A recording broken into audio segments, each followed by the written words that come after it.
ઉત્તર ગુજરાતમાં દિન પ્રતિદિન લૂંટેરી દુલ્હનના અનેક કિસ્સાઓ પ્રકાશમાં આવતા હોય છે.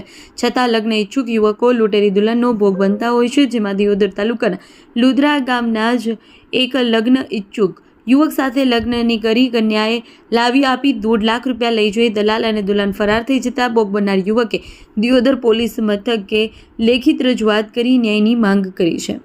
દિયોદર તાલુકાના લુદ્રા ગામે રહેતા યુવકને સમાજમાં કન્યા ન મળતા લગ્ન ઈચ્છુક યુવકે કન્યા લાવી આપવાનું કહી ગામમાં રહેતા દલાલ રાજુ રબારી નામના ઈસમે લગ્ન ઈચ્છુક યુવકને સવારામ ભુલા શિહોરી સિરોઈ રાજસ્થાનની સુમીદેવી નામની એક દુલ્હન બતાવી હતી અને લગ્ન કરી આપવાની લાલચ આપી, જેમાં થોડા સમય અગાઉ લગ્ન ઈચ્છુક યુવક સાથે દુલ્હનના ખોટા લગ્ન કરાવ્યા હતા અને 1.5 લાખ રૂપિયા જેટલી રકમ યુવક પાસેથી પડાવી, જેમાં 5 દિવસ દુલ્હન રોકાઈ. ભાઈ બીમાર છે તેવું બહાનું બતાવી ભાઈને મળવા સારું જાઉં છું તેવું કહી દલાલ રાજુ રબારી સાથે નીકળી ગઈ હતી. જેમાં 2-3 દિવસ સુધી દુલ્હન પરત ન ફરતા યુવકે દલાલ રાજુ રબારીને ફોન કરી પૂછપરછ કરતા દલાલે યુવકને ધમકાવ્યો અને ખોટા કેસમાં ફસાવી દેવાની ધમકી આપી, જેમાં યુવક સાથે છેતરપિંડી થઈ હોવાનું દેખાતા ભોગ બનનાર યુવકે દિયોદર પોલીસ મથકે રાજુ દેસાઈ અને સુમીદેવી સવારામ ભુલા સિહોરી રાજસ્થાનવાળા વિરુદ્ધ લેખિત ફરિયાદ આપતા પોલીસે તપાસ હાથ ધરી છે.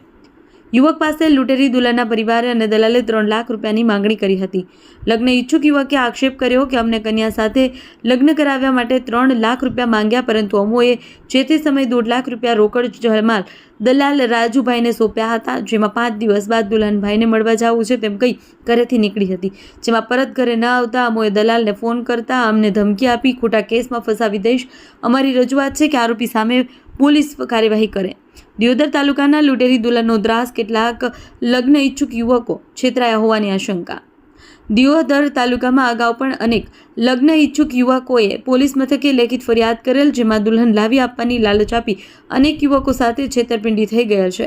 અમુક યુવકો ઇજ્જત માટે પોલીસ કોઈ ફરિયાદ કરતા નથી, તો અમુક યુવકોએ અગાઉ પણ પોલીસ મથકે લેખિત અરજીઓ કરેલ છે.